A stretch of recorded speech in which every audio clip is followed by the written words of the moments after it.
Worldly life amounts to nothing more than play. I didn't understand this ayah properly enough until I became a father myself. As our children are growing up, there are needs and there are wants. We all know that.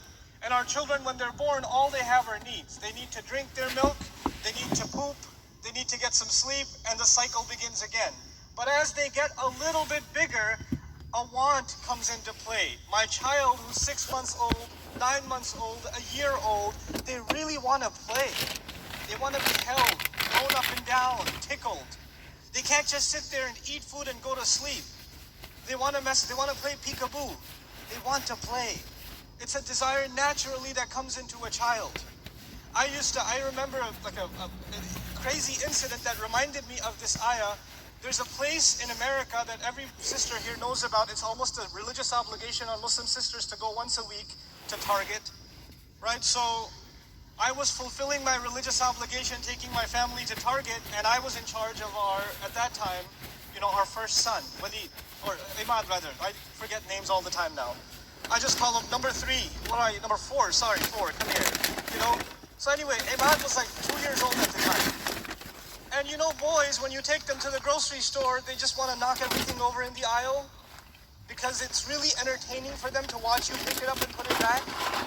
So I need to keep him busy. So I go to the toy section and there's this giant ball. Huge, it's bigger than him. So I take it out and I say, you do this, son.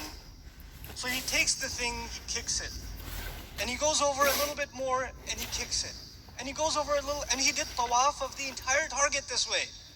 It was awesome. I didn't have to do anything. I just had to follow him around, and he's getting exhausted. He's sweating. The diaper is starting to smell suspicious. But and he kicks it one more time, and he falls to the floor. He's just sitting on his bottom like this, and he's staring at the ball, and he's breathing heavy like, I'm coming. And he gets up, and he goes, and he's about to kick it again until my wife found out, and she picked him up and said, what are you doing? And he goes in her arms, passes out the second he gets in her arms. Because the most important thing to him at that point was what? Play. It's a phase we go through in life. But then a new problem is added to our lifestyle. Allah says, "I'lamu annama al-hayatu dunya la'ibun wa lahwun," and things that are past.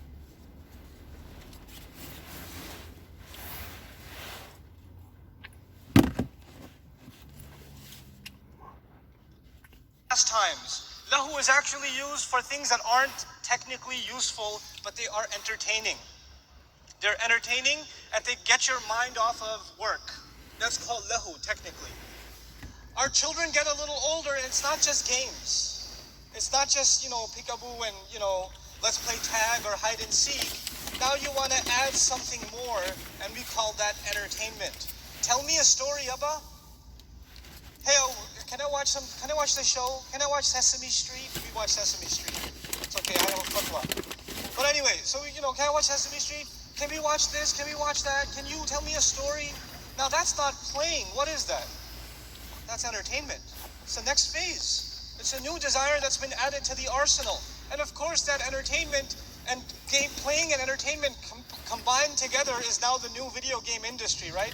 There are stories and there are gameplay that are combined together. And of course the biggest consumers of those things are children.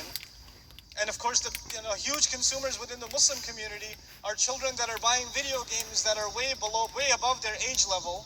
So NC-17 video game, your 8-year-old is coming to you and telling you, Mama, I really need to get Grand Theft Auto for Eid. And if you just get me this one video game, لَنَكُونَنَّ مِنَ الصَّالِحِينَ, we will be among the righteous if you just get this one game for me. I promise, I'll fast every day, etc., etc. So now there was games and there was entertainment.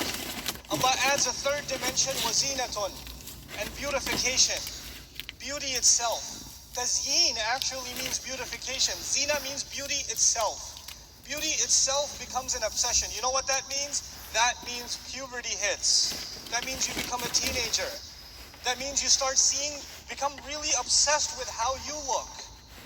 When you were 10 years old, 9 years old, you didn't care if your shoes didn't match. You didn't care how you got dressed. You didn't care how anybody else dressed. But now that you're 13 years old, sister, you spend 45 minutes in front of a mirror fixing your hijab. and one side of your hijab is higher than the other, and you're slapping your head as hard as you can, and it's not going down. And your mother's knocking on the door saying, is everything okay? Yes, mom, it's okay. Etc. And then on the other side, you have guys, they can't grow facial hair, but they really think they can. So they're staring really hard in the mirror. It's coming, it's coming. Oh, I see one.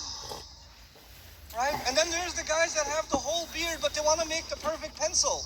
You see those things? It's a work of art. It's so fine. Work of engineering. And they'll spend a lot of time doing that. Even the guy that's like shaved his head and he's bald is checking himself out in the mirror, going like this. I've seen young men walk to the masjid. They're walking to the masjid for Jumu'ah, and they stop and check themselves out in every car's reflection. It is so entertaining. Especially if you're sitting in the car and they don't know. It's really a lot of fun. But anyway, zina, beautification, it becomes an obsession. You want to look beautiful. You're attracted to others that are beautiful.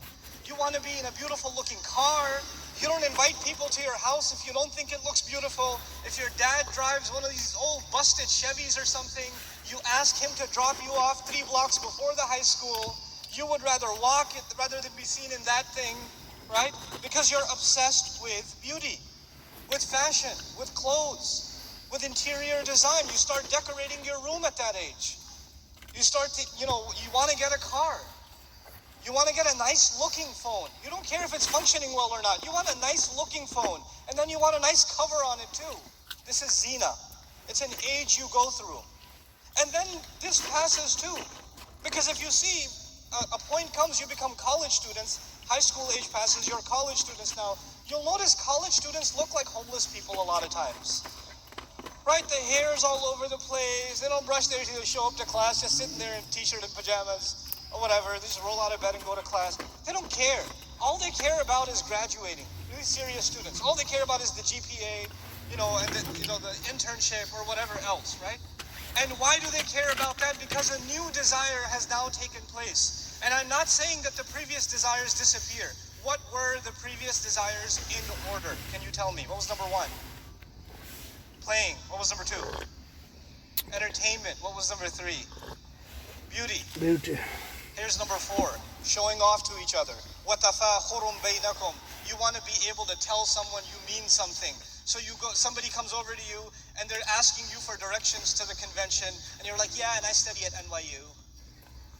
I just need to know where the convention center is. That's school, actually. Nobody cares. You just get your job, you get your first job, and they offer you a job ID, like you got a job at a prestigious company, I don't know, Walmart or something.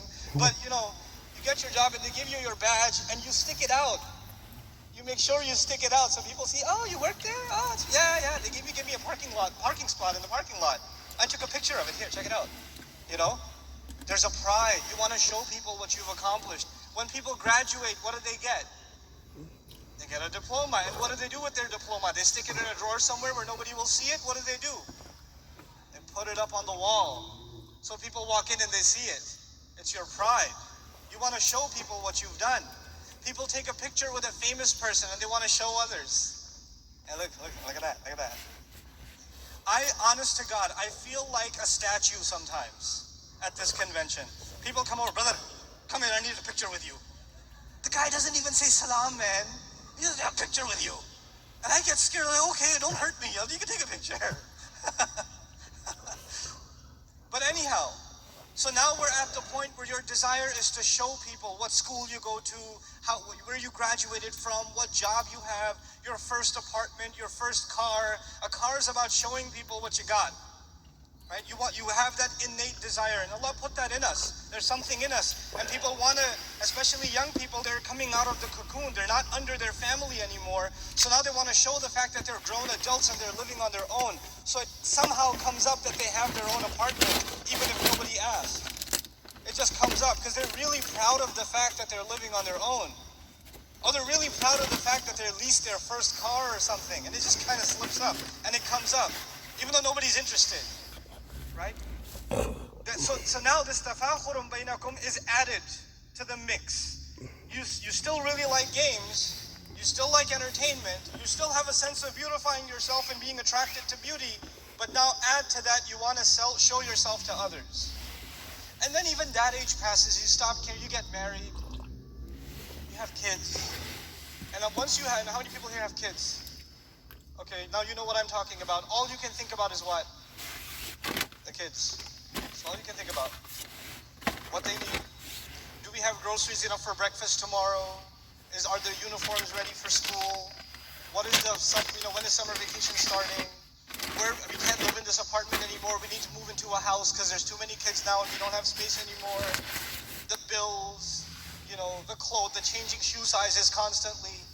The hand-me-downs aren't working anymore, because your son is refusing to wear the pink sneakers his older sister wore once, etc. So you have to buy new ones now.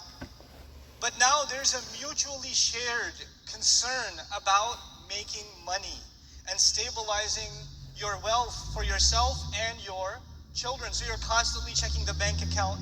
You have the mobile app and you log in every few hours and check. It's still there? Let me check again. It's still there. Okay. All right, it's still there. Oh, wait, it went down a little bit. Oh my God, automatically the gas company took out the money. And it burns every time you see that minus. You're like, Allah says, وَتَكَاثُرٌ فِي الْأَمْوَالِ وَالْأَوْلَادِ, and a mutually shared urge to have stability in money and stability in children. Now, so far, and by the way, as you get to that age when you worry about money so much and a house and savings and retirement account and all this other, or college savings for your kids, young people that are still in the earlier stages of desire. Earlier stages are what? Playing, entertainment. You talk to them about savings, they're like, I don't care about savings. What are you talking about? I'll never be like my parents. I don't care about a house. I don't care about this or that. And talk to me in 20 years. You will go through the same cycle that so many thousands and millions before you have gone. Generation after generation after generation. Allah summarizes the things we run after that we think will make us happy. That we think will make us happy. Here's all of it. A child thinks they'll be happy when they play. A little older when they get entertained. A little older when they feel beautiful and they get something beautiful and around them things are beautiful. A little older when they can show off that they've accomplished something. And a little older when they feel like they have financial stability.